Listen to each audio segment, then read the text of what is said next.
Hello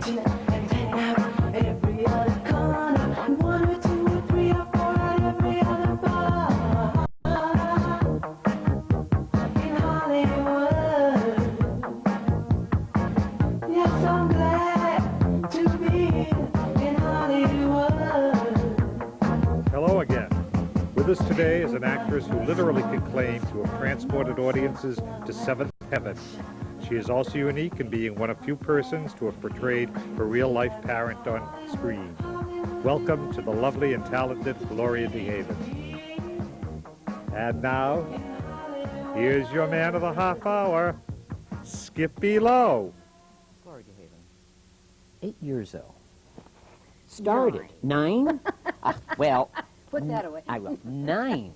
9. Okay. I figured You that. know, Let's get show this. business. 50 years? That's a long time. Yeah, I mean, it's actually, we're cheating a little bit. You want to know the truth? Because I started, it's a little over 50. It's 50, maybe 54 years, something like that, yeah. family, vaudeville. Oh, yeah, but I didn't work with the family. You didn't? No, my brother and sister did. My mom and dad were, of course, vaudevillians, Mr. and Mrs. Carter DeHaven. But my mom retired when she got this far with me in the tummy, and that was the last one because she, at that time, I mean, today it's not so odd to hear about it, but my mom was 43 years old, 42 years old when I was born. And in those days, you didn't have a child really at 42 years old, you know. Right. It's the biological clock business that's happening right now. It was very rare to do that. So she did retire when I was born, but there were 12 years difference in my brother and myself, and 11 with my sister. How many children? There were 3. 3. A brother, sister, and myself. And I was the baby. And as I say, my brother was 12 years old and my sister was 11 years old. Right. So there was a big span, you know. Modern times. Oh, Charlie Chaplin. Tell what me. a joy. You were that 8 was. or 9? 9. Whatever. Okay. Yeah, that's why I was kidding about that. Of course. It was such a kick because I hadn't started in the business yet. That's why I lovingly say I started in silent films, you know, because, but this was really an accident. My dad was co-directing, assistant directing, and co-directing some of the shots of the Chaplin film Modern Times. And he and Charlie Chaplin were very, very close friends. And I used to go over to the house with my father. He was married to Paulette Goddard, who was the star of the film. And I used to go over to the house and watch Mr. Chaplin play tennis and everything. He was so handsome. You just don't know how great-looking Charlie Chaplin was. Forget the little tramp. I mean, he was really a sensual, a sexy, good-looking, charming man. But elegant. And elegant. Yes. And he could do everything, as you well know. I mean, he used to play the piano for us. Just everything in the world was wonderful. But one day I came to visit my dad on the set. And they needed 2 little girls to be in a shot with Paulette Goddard. Right. I'm supposed to be running away from, they're going to put us in an orphanage and we're running away and all of this. And all we had to do were great big takes, you know, like going, and all of these things. You know. And they sent us down to Western costume. Mr. Chaplin said, they're perfect. I came with a schoolmate. And he said, perfect. Sent us down to Western costume. Said, get as dirty as you like to get. And all you have to do is eat bananas and run around. I thought, if this is show business, I'm definitely in. You know, so that was it. That was the actual, really the beginning. Foot forward. Now, that Put was that the first, foot out. There you go. I was out there. I was there. You were at 8 years MGM at that time? I was 8, I think 8 or 9 years old. I was in that film. That was my first, very, very first film. I was 8 or 9. My first musical. I was one of the cadets at 10 years Do old. you know that maybe 10 Robert years old. Wagner came in to see the show the other night? I had a surprise. That's what And I was as amazed. long as I've known him, you know, I've known him ever and ever and ever, he turned to me and he said, you did the things from Best, you never mentioned that I was in Best Foot Forward.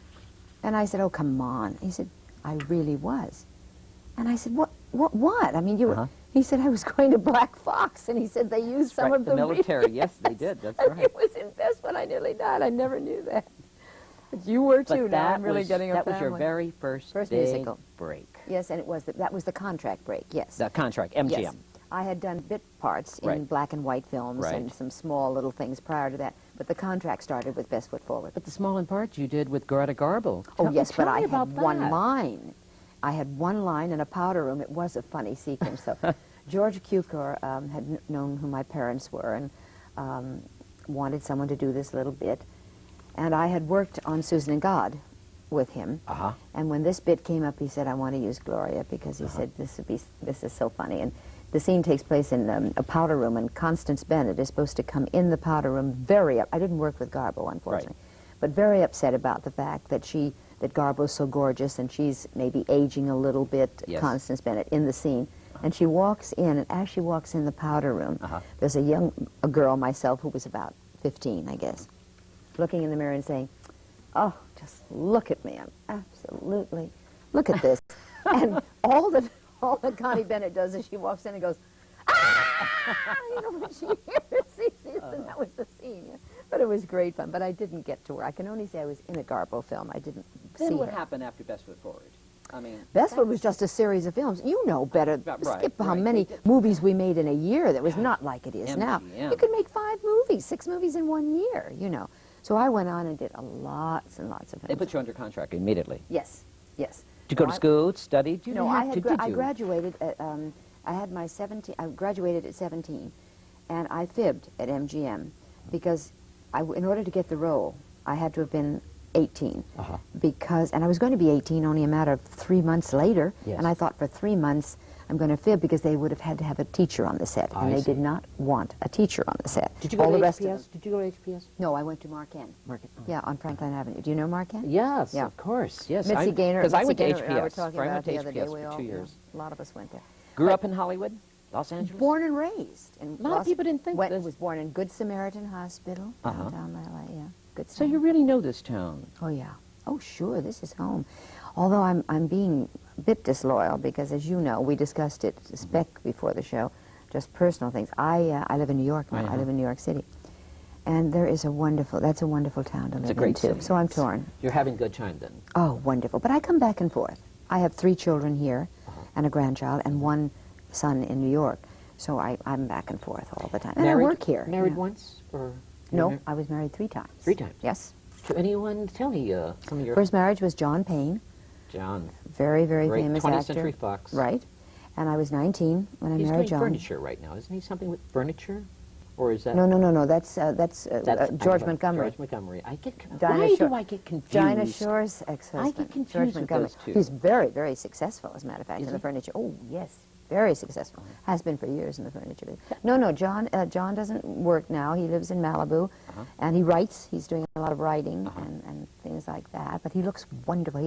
He looks like the old man of the sea. He's got this wonderful white hair now. It's like yours, and kind of a beard, and you know, that wonderful craggy kind of a face. Anyway, he looks terrific. He should be working. Pardon? You had children? Oh, yes. We had 2, a boy and a girl.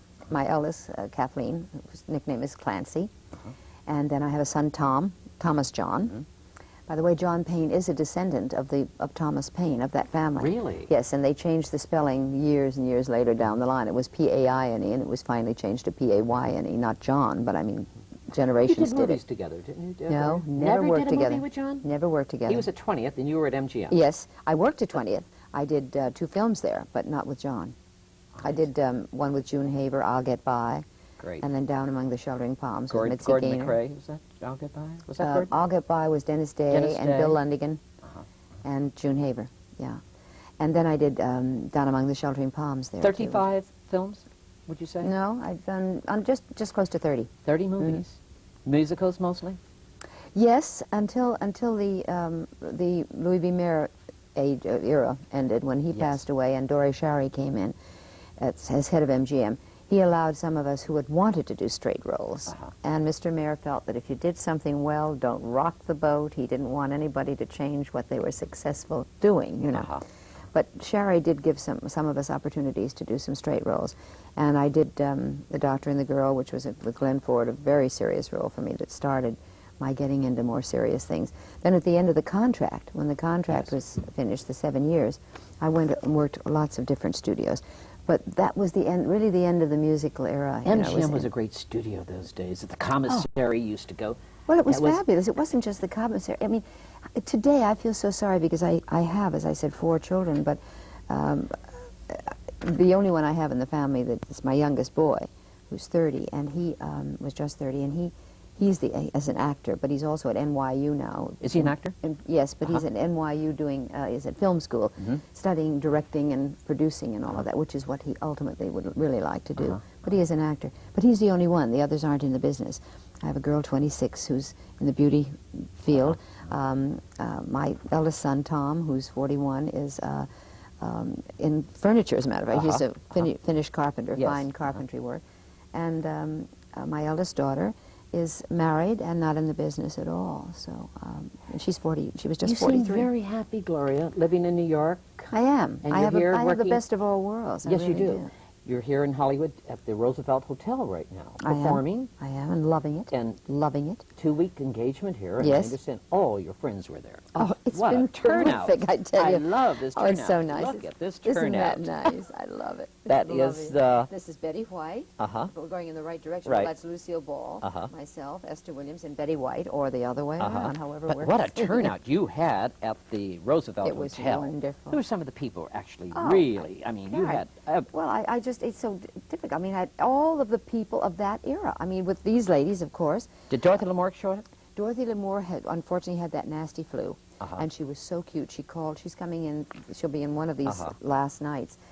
She called up and she said, I was so afraid to come near you. She said, you're singing, and if I breathe, she said, oh, you know, I don't want to give you a cold. So Red Button said the nicest thing he wrote. There was an article in Robert Osborne's column, I think, or Army, I Archer. think. It was in Army, yes. He said one of the finest performers he hasn't seen in years brought to Hollywood. It's so interesting, and I love, and I will publicly thank Red Buttons and a gal named Kitty Callan, if you remember. Kitty Callan, wonderful singer. Who have been so delightful with that. They're like press agents. They're so cute. They've been out. Red has, he said, I've known you for over 30 years. He said, I've seen you perform. He said, we've worked together, which we have. We've worked, I've sang, I've done singing things with Red. He said, but something has happened. The maturity, he said, the voice quality, you, the person you are. He said, there's just, and I said, well, maybe this is wonderful. This is a part of my life that you're talking about. It's a wonderful time now. I'm a woman. I'm not a girl anymore. That's right. And I'm a mature woman. Exactly. And I like where I am. I like what I'm doing.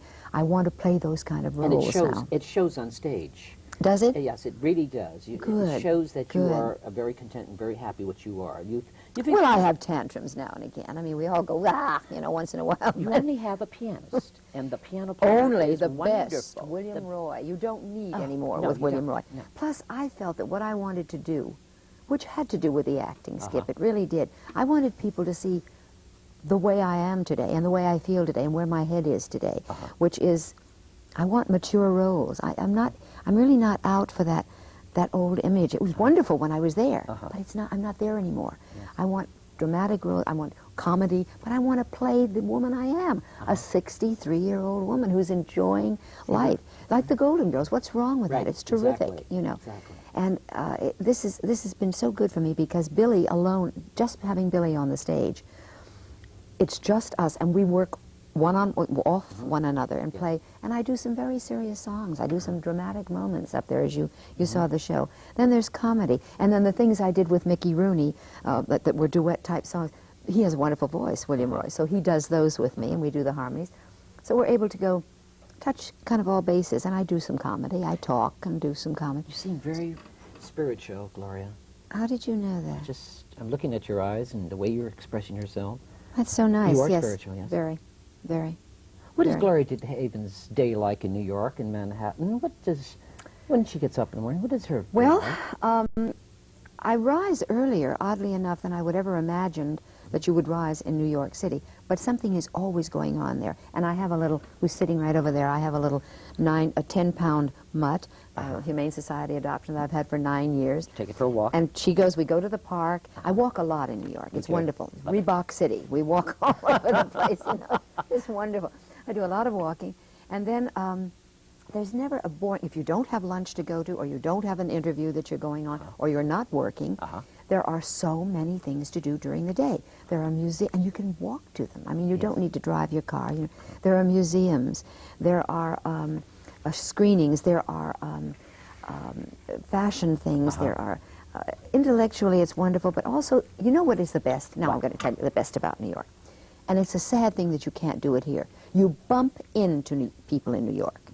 Here you can't bump into anyone unless you hit them with your car or something, and you may bump them. Communication. I mean, right. I can be running down the street, Don't know who they looking are. at my watch Right. and thinking, I have to be on 57th and so in 10 minutes, and someone will say, hi, how are you? Do you have time for coffee? And I'll say, yeah, I've got 10 minutes, let's do it. And you do it. You go and have coffee. yes. You don't say, let's have lunch and Lunch, never everything is see lunch here. anybody, you know. You do it in New York. And people say, well, look, I'll be out of the interview. Can you wait? I'll be out in 20 minutes. Someone waits and you go and have something to eat.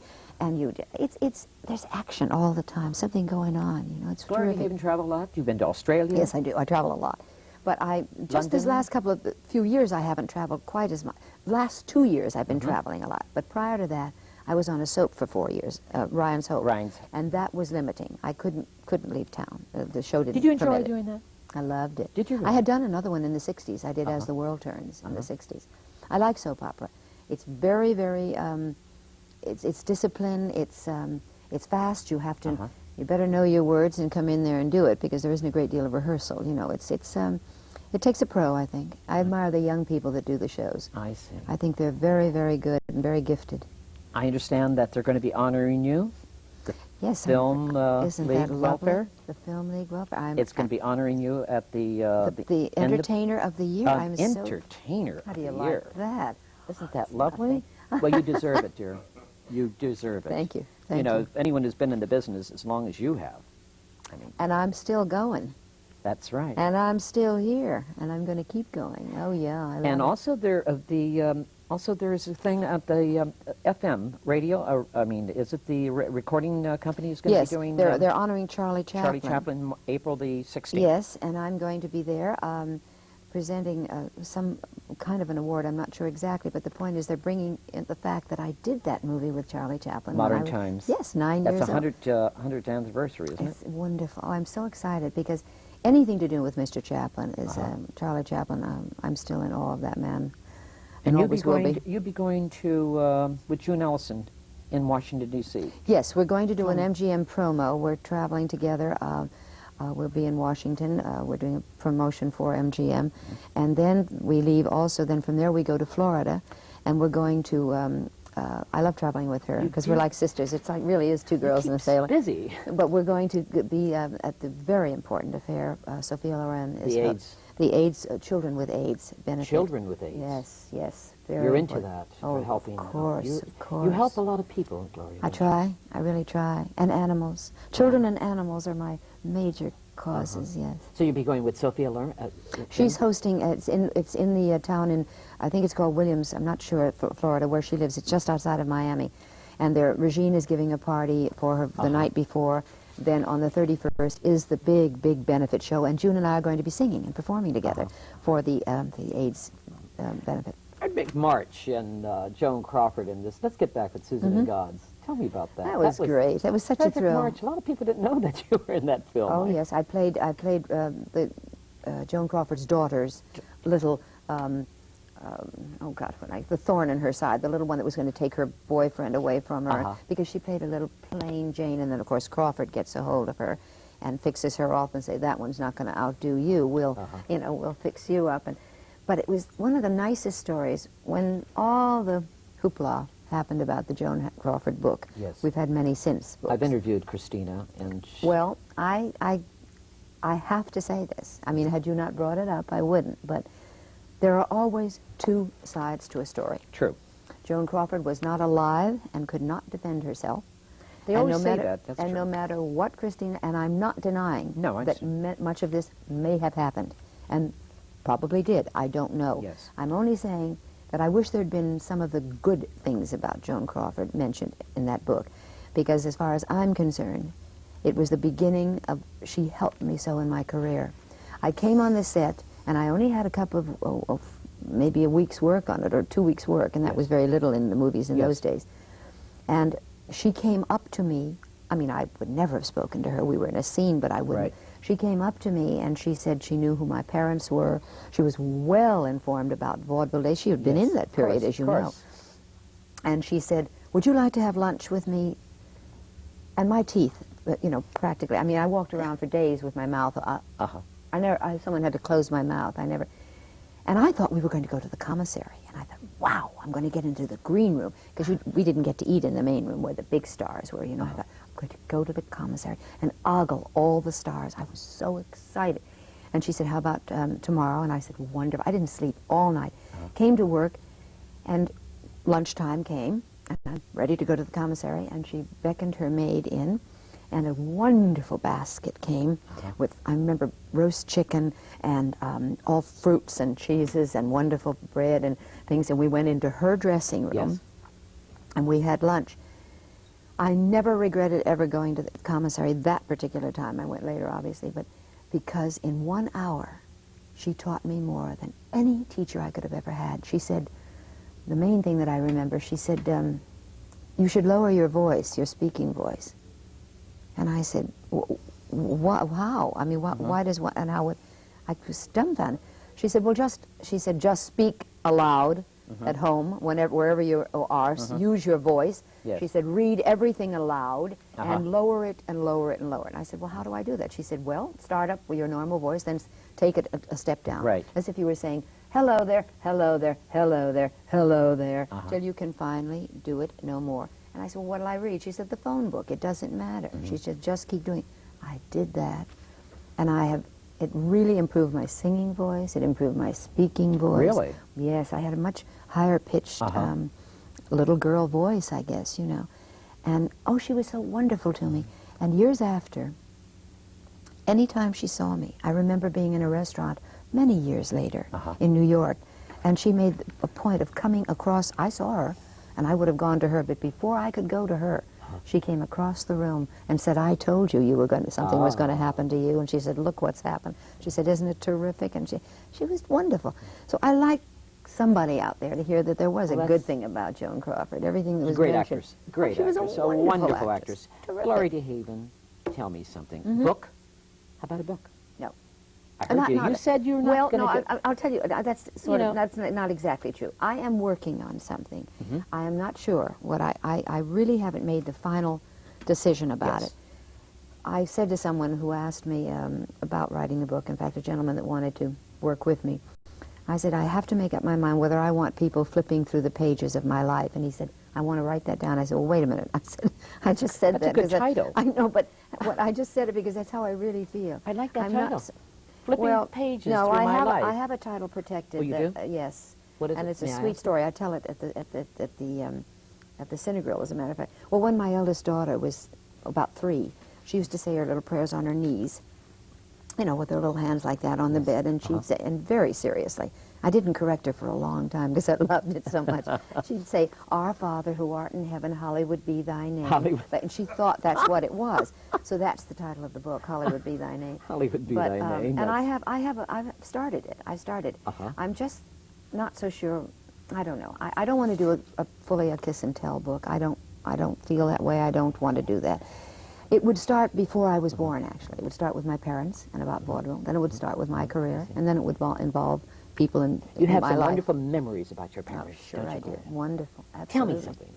Some of famous, who are some of the great stars you worked with, like men stars, that some of the best you've helped? I worked with some terrific I know actors. you I have. really did. I mean, you're speaking Who were of your Frederick favorites? Martin. Who are your favorites? I can't say that because I had favorites for different reasons. You know, a man like just doing that 5 minutes in 3 Little Words, working with Fred Astaire was awesome. I adored it. You know, Red Skelton I made a film with. I did the Yellow Cab Man.